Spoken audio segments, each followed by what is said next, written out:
नमस्कार विद्यार्थी बंधू भगिनींनो, मी प्राध्यापक अमोल जालिंदर सायंबर मास्टरमाइंड करिअर अकॅडमीच्या या ऑनलाईन व्यासपीठावरती आपणा सर्वांचं हार्दिक स्वागत करतो।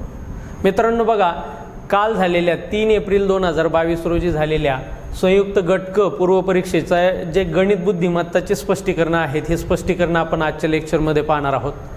खरं तर काल मी थोडासा आउट ऑफ स्टेशन होतो, संध्याकाळी ज्यावेळेस आलो त्यावेळेस म्हटलं आता सगळ्यांचे स्पष्टीकरण आले असतील आणि म्हणून स्पष्टीकरणच व्हिडिओ नको बनायला। परंतु सकाळी बऱ्याच मुलांनी काही फोन आले की सर स्पष्टीकरणाचा व्हिडिओ तुम्ही टाकला नाही, तुम्ही सांगितलेलं गणित आम्हाला जास्त 1-2-3 प्रश्नांमध्ये कन्फ्युजन आहे आणि आम्हाला काय कोणाचं जास्त समजलं नाही, तुम्ही शिकवलेलं आम्हाला चांगलं कळतं म्हणून तुम्ही व्हिडिओ बनवाच। सकाळी दिवसभर आता सकाळपासून आतापर्यंत लेक्चर होते, त्याच्यामुळे आता हा दुपारच्या वेळेमध्ये मी व्हिडिओ बनवत आहे। चला एकदम डिटेलमध्ये आपण हे प्रश्न पाहणार आहोत। बघा, मी जो गट सोडवतोय माझ्याकडे जो संच आहे तो संच आलेला होता सी आणि सी संच। आता प्रश्नपत्रिकाची या ठिकाणी घेणार होतो, पण मुलांनी भरपूर रफ वर्क केलं होतं त्याच्यावरती आणि प्रश्नपत्रिका ज्यावेळेस या ठिकाणी आपण स्कॅन करून घेतो त्यावेळेस अक्षरं खूप लहान होतात, काही मुलं कमी रिझॉल्युशनने पाहतात, त्याच्यामुळं त्यांना फारसं ओळखत नाही, त्यामुळे या ठिकाणी आपण हे प्रश्न टाईप केलेले आहेत। तर सी संच जो होता त्या सी संचामधला 86व्या क्रमांकाचा हा प्रश्न आहे। दिलेली माहिती अभ्यासा, ABCD आणि E या व्यक्ती बागेतील बाकावर उत्तरेकडे तोंड करून बसलेल्या आहेत। बी ही डीच्या उजवीकडे 40 मीटर अंतरावर। आता या ठिकाणी बघा, हा प्रश्न तुम्ही सगळ्यांनी वाचलेला आहे, आपण डायरेक्ट सोडवायला सुरुवात करू। कसं सोडवायला सुरुवात करू की जसं आपण वाचत चालत तसं या ठिकाणी मांडणी करत चालायची।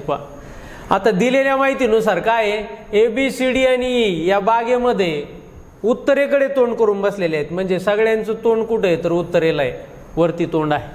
आता वरती तोंड असताना, समोर तोंड असताना मग आपल्याला आपण या दिशा पाहिलेल्या आहेत, बरोबर ना।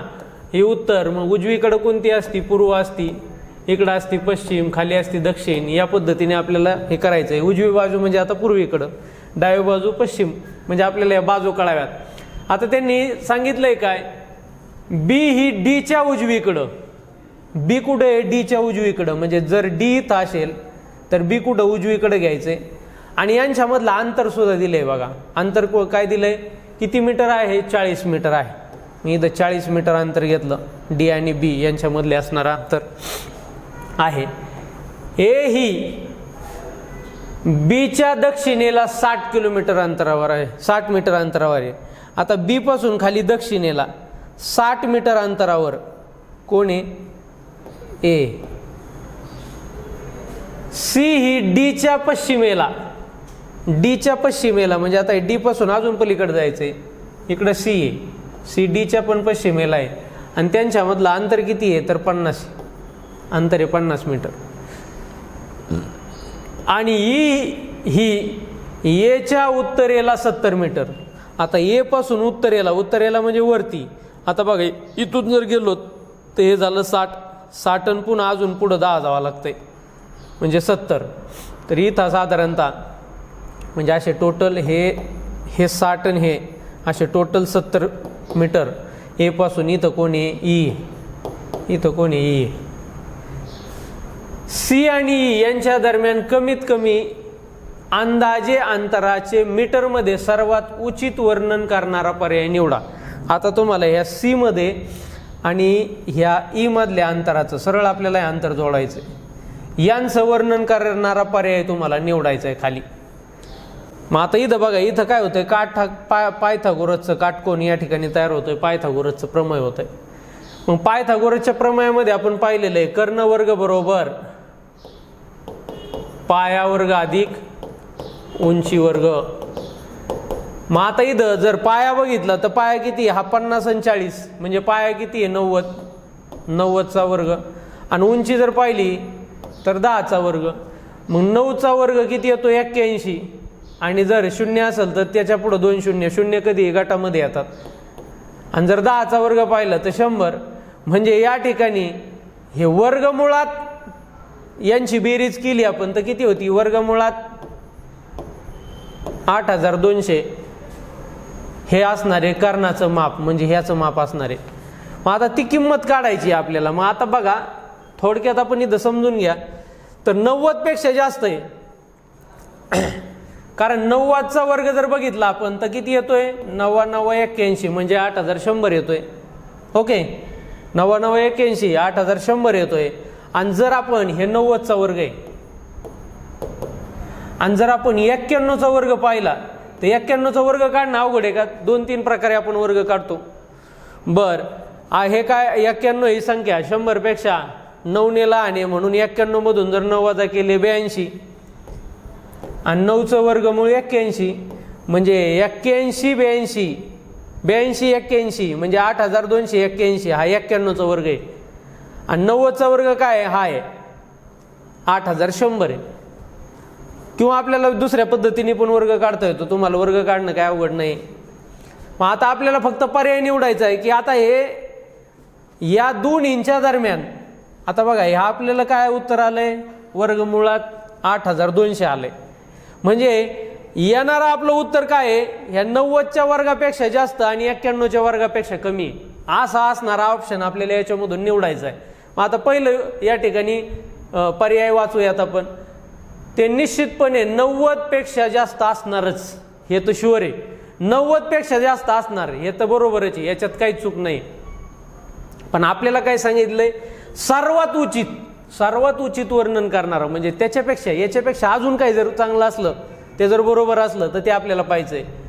ते निश्चितपणे 91पेक्षा जास्त, परंतु 92पेक्षा 91पेक्षा जास्त आहे का? नाही आहे, कारण इथं बघा हे किती 8200 येत आहे. 8200 याच्यापेक्षा लहानच आहे ना, म्हणजे हे पूर्णतः चूक आहे. ते निश्चित 90पेक्षा जास्त परंतु 91पेक्षा कमी असणार, शुअरली बरोबर आहे, याच्यात काहीच नाही.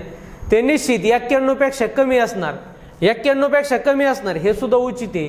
पण जास्तीत जास्त उचित जर पाहिलं तर काय येतंय, 90पेक्षा जास्त आहे आणि 91पेक्षा कमी आहे. जास्तीत जास्त उचित असणारा पर्याय कोणता, ते या ठिकाणी तिसरा पर्याय हा जास्तीत जास्त उचित असणारा होता.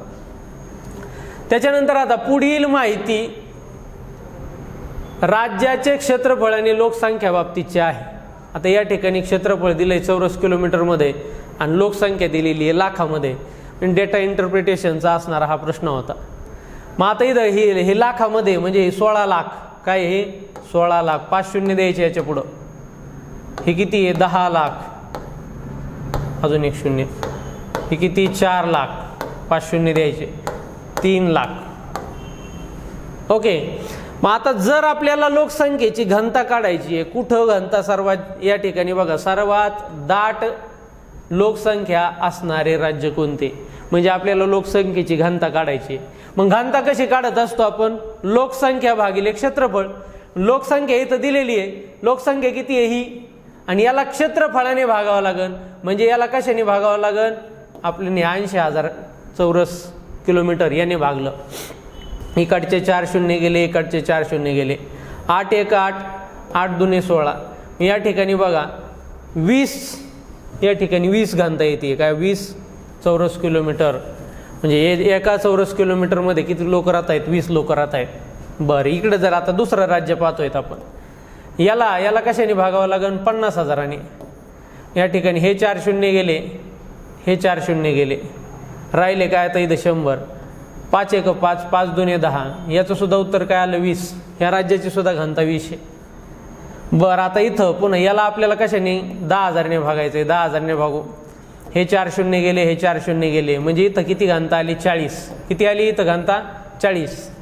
बरं, आता या 3 लाखला पुन्हा आपल्याला 5,000ने भागायचं आहे. इथले 3 शून्य गेले, इथले 3 शून्य गेले, 5 1 5, 5 6 30 आणि हा 1 शून्य, म्हणजे किती आहे घनता इथं 60. या राज्याची आहे 20, या राज्याची आहे 20, या राज्याची आहे 40, या राज्याची आहे 60. म्हणजे एका चौरस मीटरमध्ये किती 60 लोक राहत आहेत. म्हणजे सगळ्यात जास्त दाट लोकसंख्या असणारं राज्य कोणतं आहे, तर हे डी राज्य. या ठिकाणी ऑप्शन नंबर डी हे या ठिकाणी उत्तर होतं.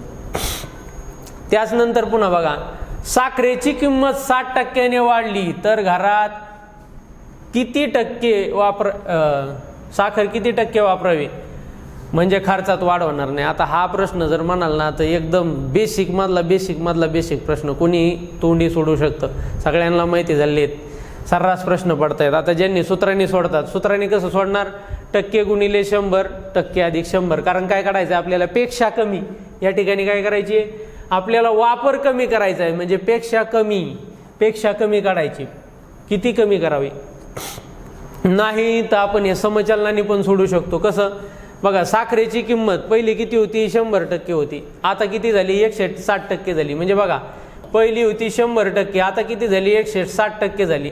म्हणजे 60%नी वाढली, म्हणजेच काय 160 रुपये. पहिली जी 100 रुपये साखर होती ती आता 160 झाली. तर आता घरात वापर काय करायचा आहे आपल्याला, जर घरात आता 160 वापर होत असेल तर तो कशावर आणायचा आहे, 100%वर आणायचा आहे. म्हणजे 160 वरून कशावर, 60 वर. तर 100% वापर होत असेल तो कितीवर आणायचा आहे. म्हणजे अशा पद्धतीने सुद्धा आपण सोडू शकतो. मग 60 गुणिले 100 भागिले 160. म्हणजे जर सूत्र तुम्हाला लक्षात ठेवायचंच नसेल तर 1 0 गेला, 1 0 गेला, म्हणजेच किती झाला आता 600 भागिले 16. याला अजून 4ने या ठिकाणी दोन्हींना पण भाग जातोय. मग 4 1 4, बाकी उरली 2, 4 पंचे 20, 0, 4 चौक 16. आता 4ने पुन्हा भागून घ्या, 4 त्रिक 12, उरले पुन्हा 3, 4 7 28, उरले पुन्हा 2. आता बघा, हे जरी आपण 2 असेच ठेवले, कारण आता भाग जात नाही ना, म्हणजे 2/4. इथं बघा पूर्णांकयुक्त अपूर्णांकात पण उत्तर. या ठिकाणी बघा सगळे तर पूर्णांकात आहेत, आणि जर अपूर्णांकात आलं तर हे पूर्णांकयुक्त अपूर्णांकात आहे. मग 2/4 आपण असंच ठेवलं तर याला संक्षिप्त रूप जात आहे, बे 1 बे आणि बे 2 4, म्हणजे 37.5%. म्हणजे किती टक्के साखरेचा वापर कमी करायला पाहिजे, 37.5% करायला पाहिजे. अशा पद्धतीने उत्तर निघलं. पुढील तथ्यांचे परीक्षण करा.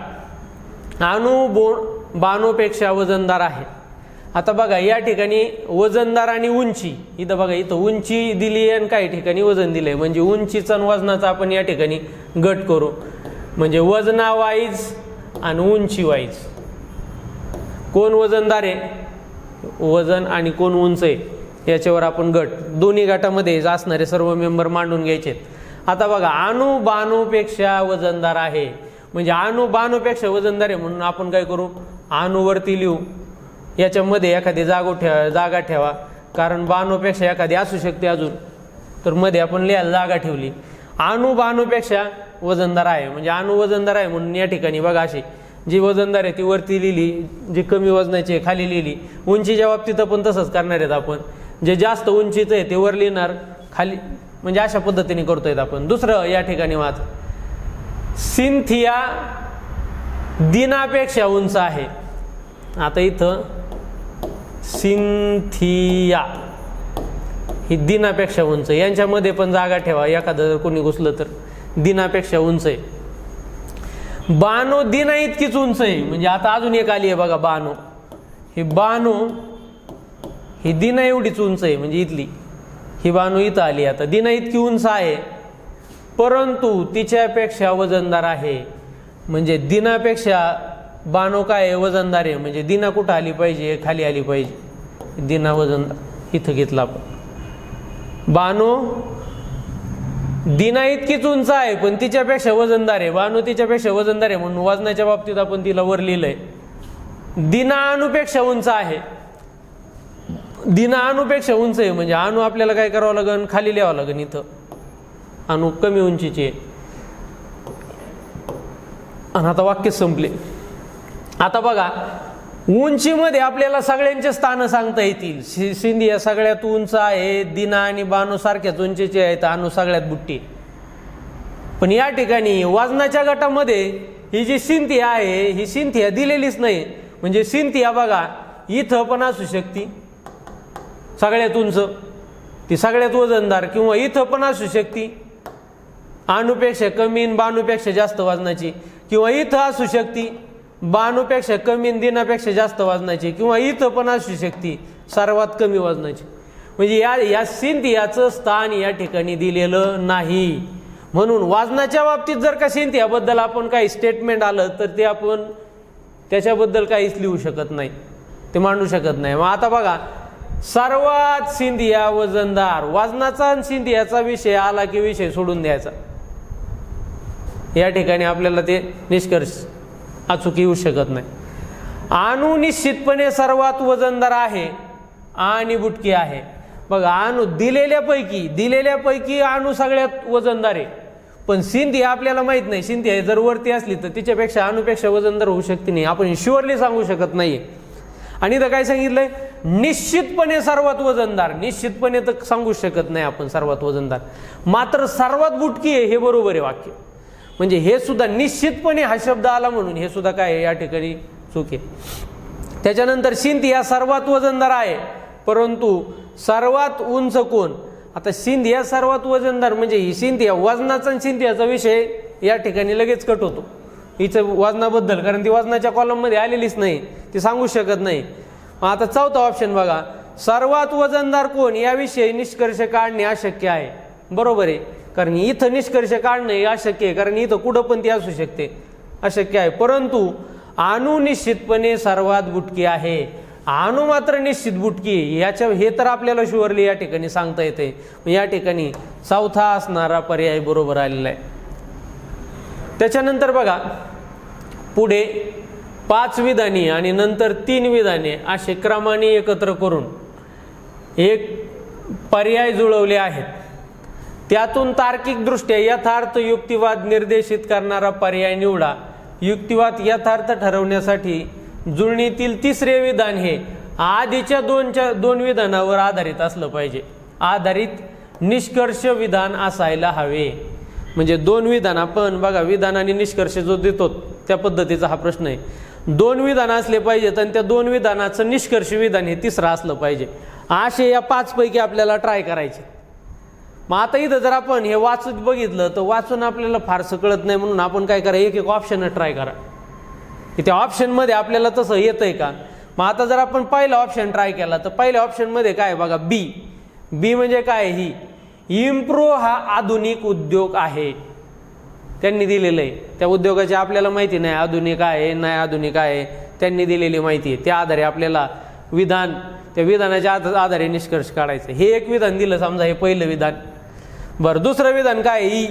मग दुसरं विधान ई, हे दुसरं विधान आहे. काय विधान, संशोधन प्रेरित उद्योग आधुनिक आहेत. संशोधक प्रेरित उद्योग आधुनिक आहेत, अशा पद्धतीचं हे दुसरं विधान आहे. आणि सी हे त्याच्यावरचा असणारा निष्कर्ष आहे. मग शी काय निष्कर्ष आहे बघा, हा निष्कर्ष. हे 2 विधान आणि हे निष्कर्ष. मग आता हे निष्कर्ष आपण पाहूयात. इम्प्रो हा संशोधित प्रेरित आहे. आता बघा बरं हे जुळतंय का नीट बघा. पहिलं आपण बघितलंय, बी बघतोय आपण पहिल्यांदा. इम्प्रो हा आधुनिक उद्योग आहे, तो आधुनिक उद्योग आहे अशी माहिती दिली आहे.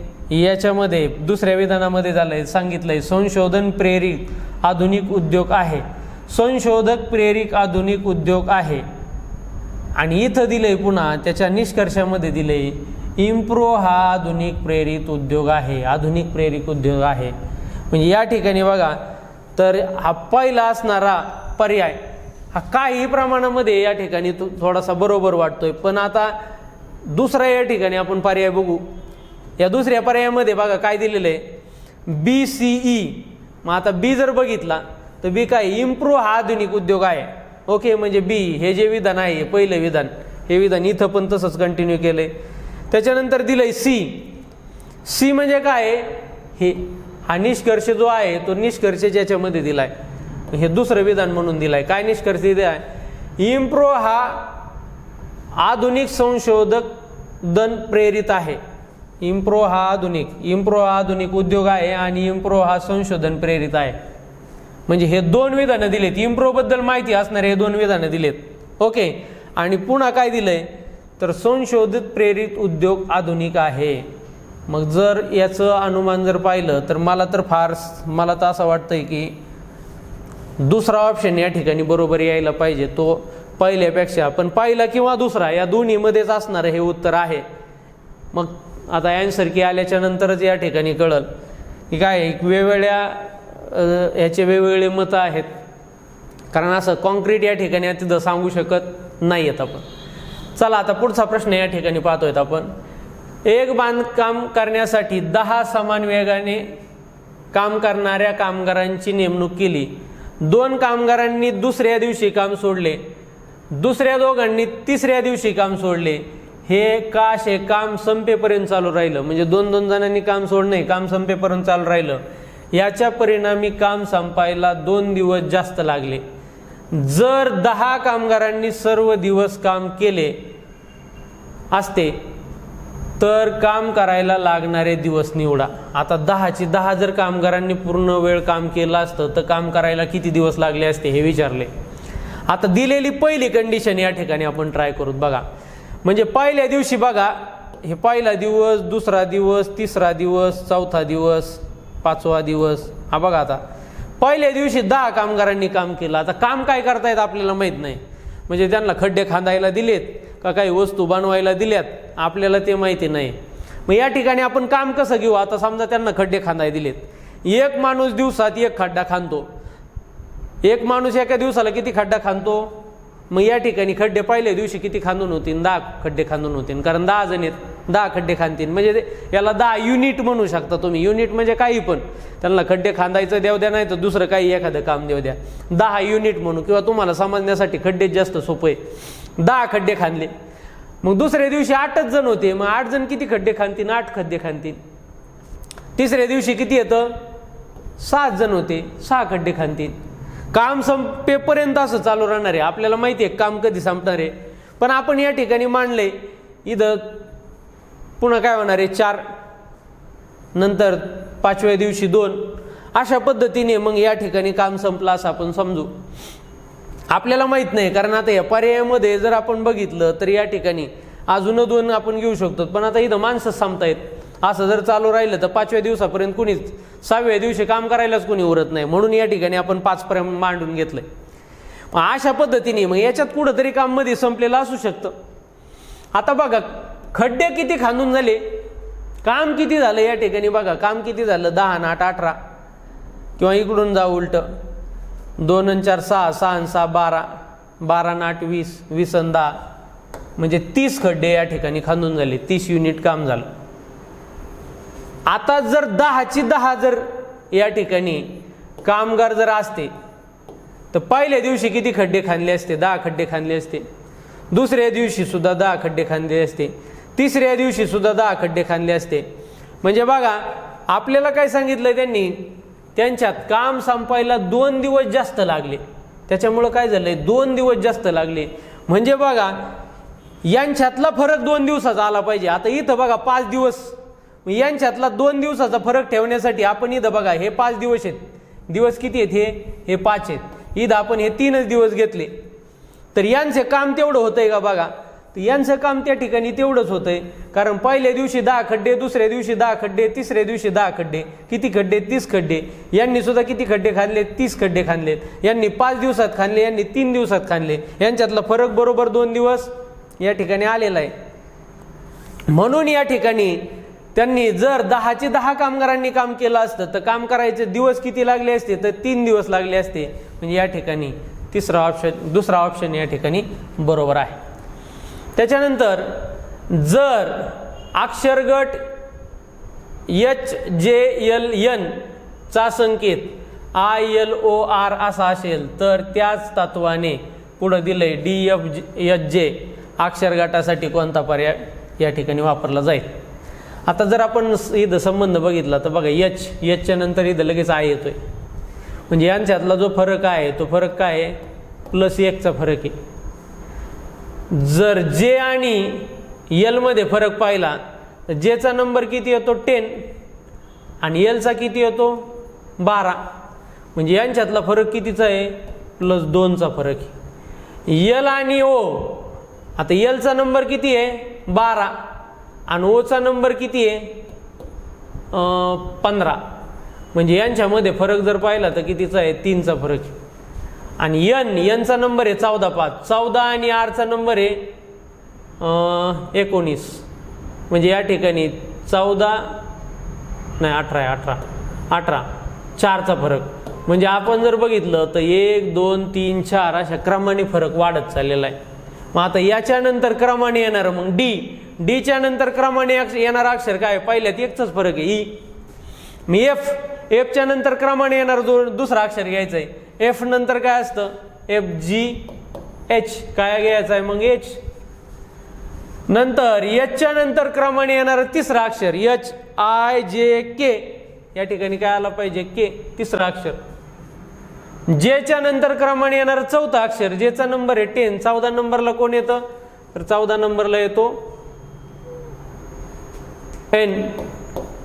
मग अशा पद्धतीने EHKN. तुम्हाला जर हे अवघड जात असलं तर या ठिकाणी बघा ABCD या ठिकाणी आपण जर अशी मांडून काढली तर आपल्याला पुढचे येणारे अक्षर, जर अक्षरांचे नंबर लक्षात नसतील तर जर लिहिलं तर आपल्याला जास्त क्लिअर होऊ शकतं. ABCD जर लिहिली तर आपल्याला हाच ऑप्शन आला असता EHKN. मग EHKN कुठे येतो, तर दुसऱ्या पर्यायामध्ये असणारा ऑप्शन आहे.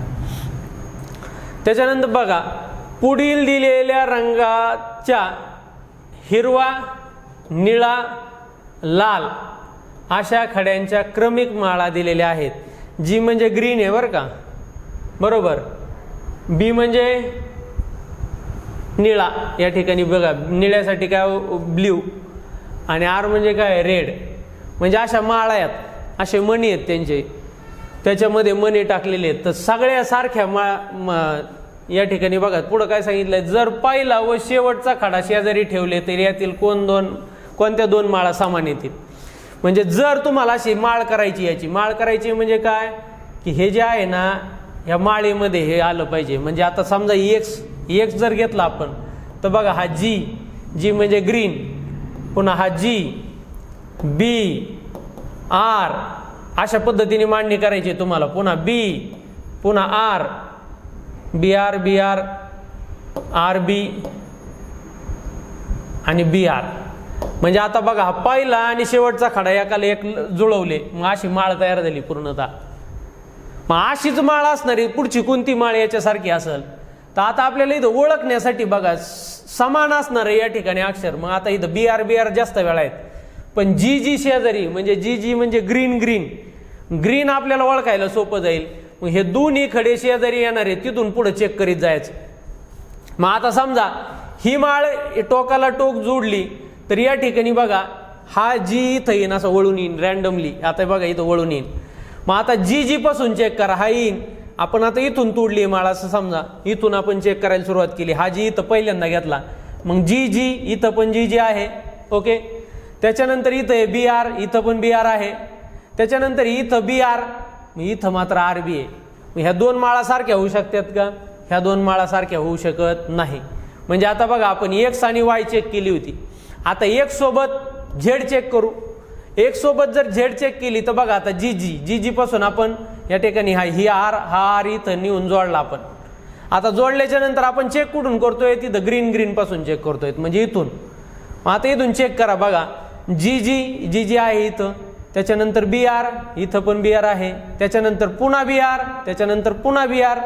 आता त्याच्यानंतर आता पुन्हा हे आपले राऊंडेड आहे म्हणजे काय, इथं आपण ही जोडलेली आहे, इथं जोडली. म्हणजे आता याच्यानंतर काय येणार आहे, इथं बघा इथं आला आर बी, इथं पण आला आर बी, इथं आला बी आर, इथं आला बी आर. म्हणजे या ठिकाणी या दोन माळा एकदम ॲक्युरेट जुळल्या जात आहेत. म्हणजे कोणत्या अशा दोन माळा आहेत, तर एक्स आणि झेड म्हणजे या ठिकाणी तिसरा ऑप्शन हा एकदम बरोबर या ठिकाणी आलेला आहे. त्याच्यानंतर बघा ABCD या विद्यार्थ्यांकडे एकूण 30 पुस्तके आहेत, यातील एकाकडे 3. आता बघा पुस्तकांचं जर सांगायचं झालं तर एकाकडे किती पुस्तकं येते बघा, एकाकडे 3 पुस्तकं, दुसऱ्याकडे येतं 6 पुस्तकं, तिसऱ्याकडे आहेत 9 पुस्तकं आणि चौथ्याकडे आहेत 12 पुस्तकं. म्हणजे एकाकडे 3, दुसऱ्याकडं 7, तिसऱ्याकडं अशा आपण या ठिकाणी चढत्या क्रमाने पुस्तकं लिहून काढले. आता कुणाकडे किती पुस्तकं असते या ठिकाणी माहिती नाही. आता त्यांची माहिती देणारे या ठिकाणी सांगितलेलं आहे. पुढं काय चौथ्याकडे 12 पुस्तकं. आता पुन्हा इथून दिलंय पहा, बी कडे सी पेक्षा कमी पुस्तकं आहेत, बी कडे सी पेक्षा कमी पुस्तकं आहेत. म्हणजे आता समजा इथं कुठं पण या ठिकाणी बी घेऊ शकतो. आता आपण हे थोडंसं बाजूला ठेवा आणि या ठिकाणी आता यांचे या ठिकाणी गट करून मग या ठिकाणी फायनल मांडू आपण. मग आता बी कडे सी पेक्षा कमी पुस्तकं आहेत, सी पेक्षा कमी आहेत बी कडं, बरोबर. इथं मध्ये मी जागा ठेवली, याच्यामध्ये कुणी घुसू शकतो म्हणून. तर डी कडे ए पेक्षा जास्त आहेत. आता डीचा आणि यांचा काही संबंध दिला नाही, डीचा आणि एचा. त्यांचा जोपर्यंत संबंध येत नाही तोपर्यंत आपण लिहायचं नाही. हे वाक्य मागं ठेवलं आपण. कोणतं? डी कडे ए पेक्षा जास्त पुस्तके आहेत, हे वाक्य मागं ठेवू. जेव्हा संबंध येईन त्यावेळेस लिहूत आपण. जर सी कडे डी पेक्षा कमी पुस्तके असतील, आला का यांचा संबंध? सी कडे डी, जर सी कडे डी पेक्षा कमी आहेत, म्हणजे सी कडे डी पेक्षा कमी आहेत म्हणजे डी कडे सगळ्यात जास्त आहेत. आणि आता पुन्हा काय सांगितलंय, हे वाक्य वाचा आता. डी कडे ए पेक्षा जास्त पुस्तक आहेत, ए पेक्षा जास्त डी कडे आहेत, म्हणजे या ठिकाणी बघा ए इथं येणार आहे, ए पेक्षा जास्त डी कडे आहेत.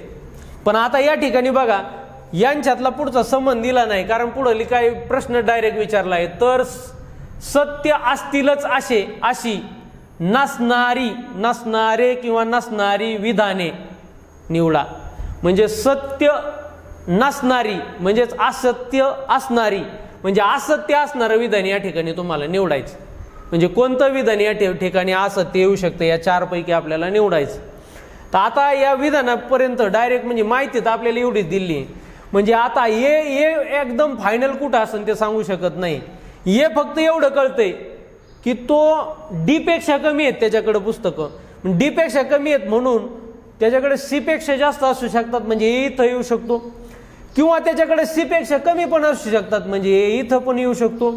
किंवा एकडे बी पेक्षा सुद्धा कमी असू शकतात, कारण डी पेक्षा कमी आहे म्हणजे एचं स्थान आपल्याला या ठिकाणी निश्चित नाही. म्हणजे बघा या ठिकाणी आता बघा, जर मी ए बी सी डी असे जर मांडून घेतले तर कुणाकडे किती किती पुस्तकं? डी कडे फायनल 12 या ठिकाणी झाले.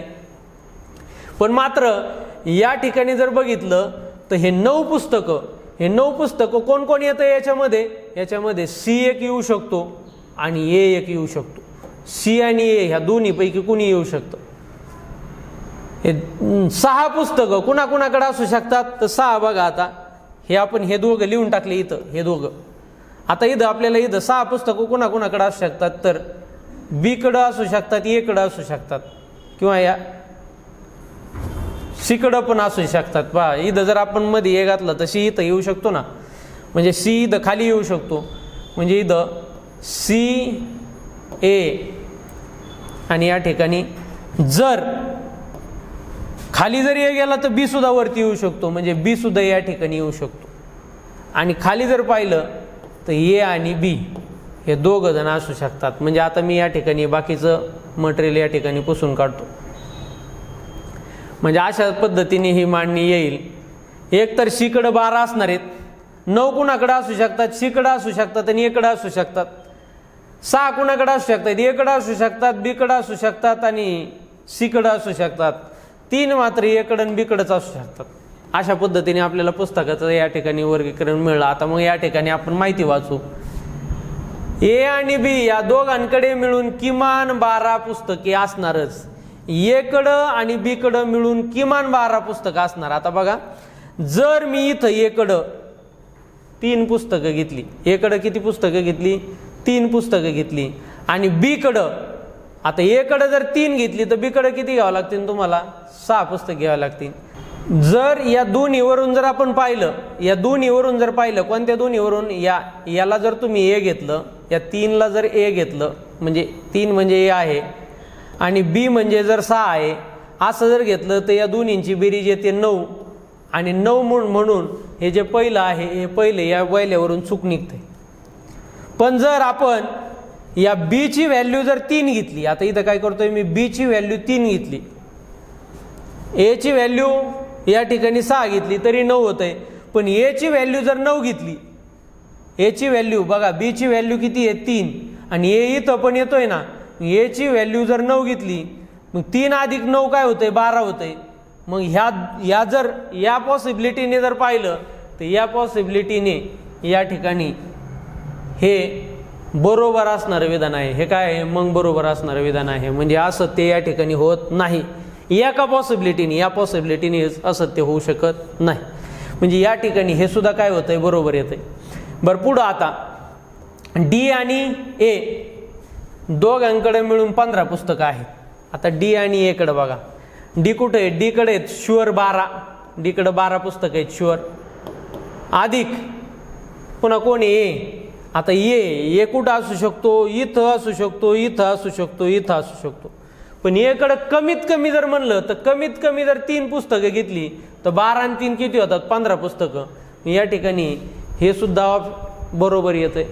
12 आणि 3 15 पुस्तकं येत आहेत. ओके.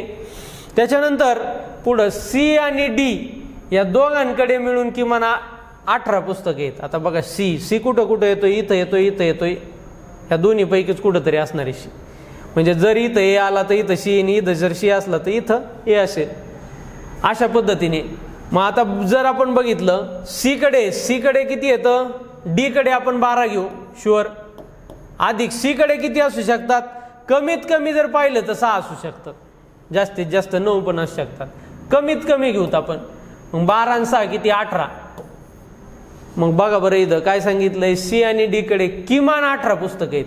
शुअरली येता येतच. म्हणजे हे सुद्धा या ठिकाणी काय येतंय, बरोबर येतंय. आणि पुढचं आहे सी आणि बी या दोघांकडे मिळून किमान 9 पुस्तके आहेत. तर सी कडे किती येतं, सी आणि बी. आता सी आणि बी कडे मिळून सी कडे जर कमीत कमी घेतले तर कमीत कमी किती येतील, 6. आणि बी कडं पण आपण कमीत कमी घेतली तर किती येत आहेत, 3.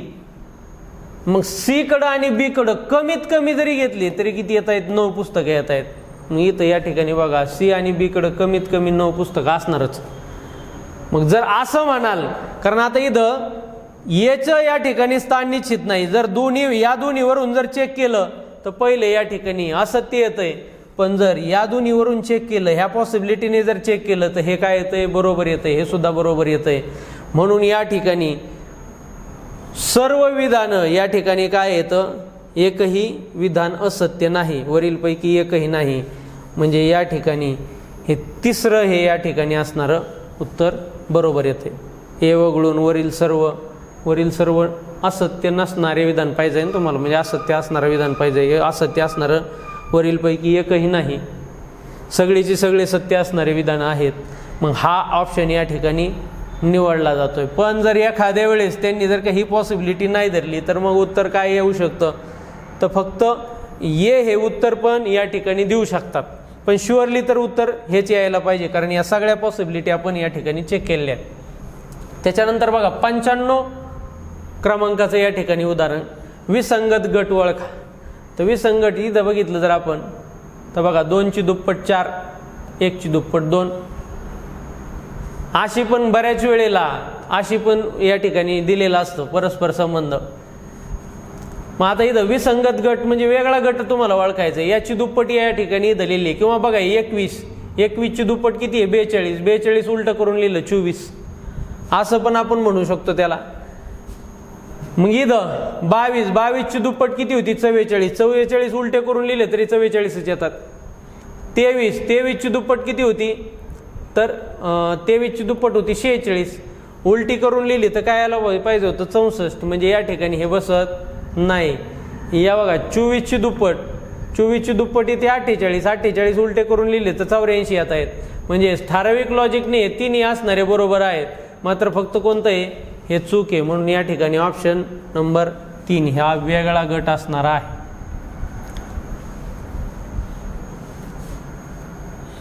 त्याच्यानंतर एका परीक्षेमध्ये 35% विद्यार्थी पास झालेत व 455 विद्यार्थी नापास झाले. आता बघा 100% असतात बरं का, कधी पण टक्केवारीवर प्रश्न आला ना तर इथं बघा 35% पास झाले, याचाच अर्थ काय, 65% नापास झाले. म्हणजे 65% विद्यार्थी म्हणजेच काय येतं, तर हे 455 विद्यार्थी आहेत. 455 म्हणजेच काय आहेत, 65% विद्यार्थी आहेत. तुम्हाला काय विचारलंय, त्या परीक्षेला एकूण किती विद्यार्थी बसले होते. परीक्षेला बसणारे किती, 100% होते. 100% म्हणजे किती हे तुम्हाला काढायचंय, तिरकस गुणाकार. मग बघा 455 गुणिले 100 भागिले 65. आता एवढं तर कळतंय आपल्याला, 5 ने भाग जाईल. 5 1 5, 5 3 15, 5 9 45, 5 1 5, 13 1 13, 13 7 91, 7 गुणिले 100 700. या ठिकाणी 700 असणारा ऑप्शन या ठिकाणी बरोबर येतोय. वडील व मुलगा यांच्या आजच्या वयाची बेरीज 50 वर्ष आहे.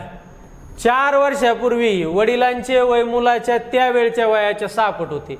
म्हणजे त्यांच्या वयाचं गुणोत्तर 4 वर्षापूर्वी किती होतं, तर 1:6 होतं. म्हणजे बघा, हा मुलगा आणि हे वडील, ही कधीची स्थिती, 4 वर्षापूर्वी. 4 वर्षापूर्वी काय होतं, वय मुलगा जर का X वयाचा असला तर वडिलांचं वय किती होतं, 6 पट, म्हणजेच किती, 6x एवढं वडिलांचं वय होतं. आज काय झालंय, आता 4 वर्षापूर्वीपासून आजपर्यंत काय होणार आहे, 4 ने वय वाढणार आहे. म्हणजे मुलाचं वय वाढलं X अधिक 4 आणि वडिलांचं वय वाढलं 6x अधिक 4. आणि त्यावेळेस त्यांच्या वयाची बेरीज किती झाली आहे, 50 वर्ष झाली आहे. म्हणजे हे त्याचं आजचं वय आहे मुलाचं आणि हे वडिलांचं आजचं वय, यांची बेरीज किती येते, तर 50 वर्ष येते. मग आता इथं बेरीज करा वाटलंच ते यांची. हा x आणि हा 6x किती होतील, 7x अधिक हे 4 आणि हे 4 किती होतील, 8 बरोबर 50. मग आता हे अधिक 8 जर बरोबर चिन्हाच्या पलीकडे पाठवले, इकडे राहतील 7x बरोबर हे 50 वजा इकडचे अधिक इकडे झाले वजा 8 झाले, इथं झाले 42.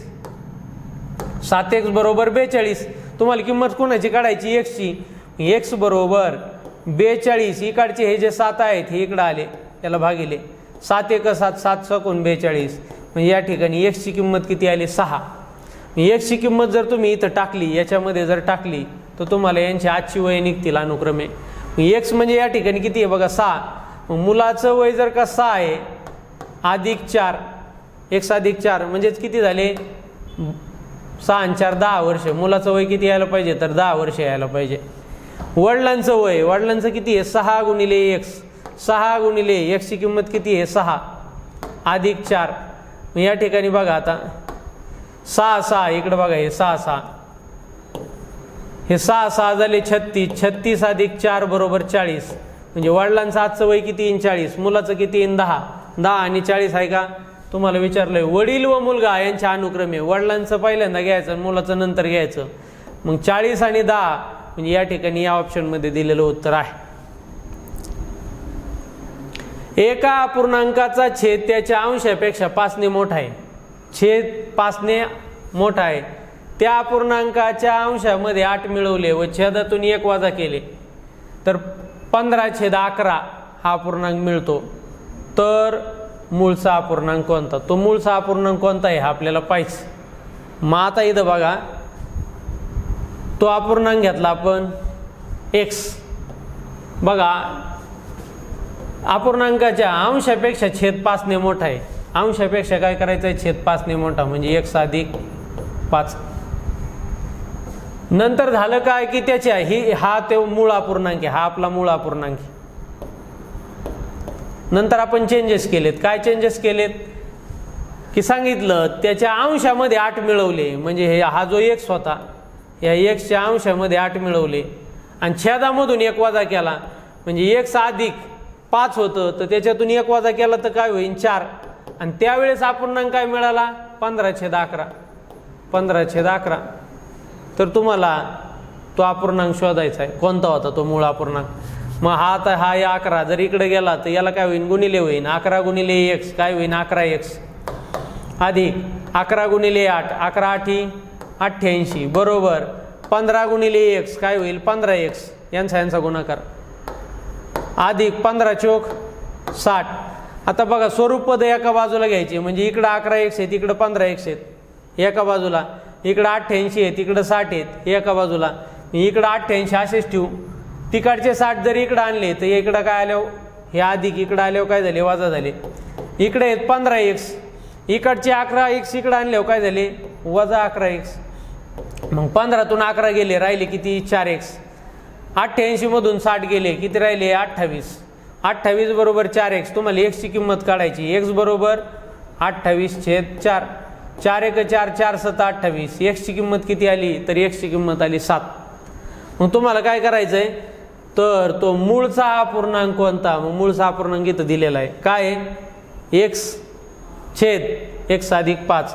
x ची किंमत आली आहे 7.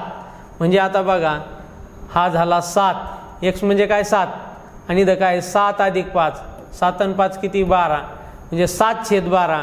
म्हणजे या ठिकाणी तिसरा असणारा ऑप्शन या ठिकाणी बरोबर येतोय. 2 ट्रेनच्या वेगातील गुणोत्तर 2:5. 2च्या ट्रेनमधलं वेगातील गुणोत्तर. पहिली ट्रेन 5 तासात 350 किलोमीटर जाते. म्हणजे आता बघा त्यांचं पहिलीचं दुसरीशी गुणोत्तर दिलंय. म्हणजे हिचा जर 2 पट वेग असला तर हिचा 5 पट वेग आहे. आणि तरी पहिली किती वेगात 5 तासात 350 किलोमीटर जाते. म्हणजे पहिलीचा वेग काढू शकता तुम्ही, कारण दिलेलं आहे कापलेले अंतर आणि लागलेला वेळ. म्हणजे काय काढा तुम्ही वेग काढू शकतात. मग पहिलीचा जर वेग काढायचा आहे तर वेग काढण्यासाठी काय करावं लागणार आहे, कापलेले अंतर किती आहे 350, लागलेला वेळ किती आहे 5 तास. मग या ठिकाणी हिचा वेग निघन कुणाचा, पहिलीचा वेग. हा पहिलीचा वेग बघतोय आपण 1 नंबरचीचा. 5 × 5 5 × 7 = 35. म्हणजे पहिलीचा वेग आहे 70 किलोमीटर प्रति तास. आता दुसरीचा या ठिकाणी बघा, आता दुसरीचा वेग जर या ठिकाणी काढायचा असेल तर काय आहे 2 पट वेग. कारण आता बघा ही 2:5 गुणोत्तर आहे. म्हणजे 2 पट म्हणजे वेग म्हणजे 70 आहे. म्हणजे 2x = 70 किंवा 2 भाग = 70 तर 5 भाग बरोबर किती. मग आपल्याला असं जर काढायचं असेल तर काय करता आपण, 70 × 5/2. बे 1 बे, बे 3 6, बे 5 10, 35 × 5, 5 5 25, हातचे आले 2, 5 3 15, 15 2 17. ह्या दुसऱ्या गाडीचा वेग किती होतोय, तर दुसऱ्या गाडीचा वेग होतोय 175 किलोमीटर प्रति तास. पहिलीचा होतोय 70 किलोमीटर प्रति तास, दुसरीचा होतोय 175 किलोमीटर प्रति तास. दोन्हींच्या मधला जर फरक पाहिला आपण तर कितीचा आहे, 105 किलोमीटर प्रति तासचा फरक आहे. मग आपल्याला विचारलंय काय, तर वेगातील फरक किती, वेगातील फरक किती येतोय, तर 105 येतोय. म्हणजे चौथा ऑप्शन असणारा बरोबर आहे. त्याच्यानंतर हा शेवटचा प्रश्न आहे पहा. एका शाळेतील मुली व मुले यांचे गुणोत्तर 4:5. मुलाचं आणि मुलीचं गुणोत्तर म्हणजे हे मुलं पहिल्यांदा, नाही मुली पहिल्यांदा आणि मुले नंतर. यांचं गुणोत्तर किती, मुलांचं आणि मुलींचं 4:5 एवढं गुणोत्तर आहे. म्हणजे मुली 4 पट आहेत, मुलं 5 पट. मुलींची संख्या 76 दर्शवित असेल, म्हणजे 4 भाग म्हणजे जर 76 असेल तर 5 भाग म्हणजे किती. तर मुलांची संख्या किती, मुलांची संख्या किती आहे, 5 भाग आहे. मग हे तिरकस गुणाकार करू शकतो आपण. 76 × 5/4, 4 1 4, 4 1 4, 4 9 36, 19 5 95. या ठिकाणी आलेलं उत्तर काय येत आहे, तर आलेलं उत्तर आहे 95. अशा पद्धतीने आपण ही जी संयुक्त गट क याची जी पूर्वपरीक्षा झाली होती 3 एप्रिल म्हणजे काल झालेली प्रश्नपत्रिका आहे, काल झालेल्या प्रश्नपत्रिकेचं आपण विश्लेषण या ठिकाणी पाहिलेलं आहे. आजच्या या लेक्चरमध्ये आपण इथंच थांबूयात. धन्यवाद.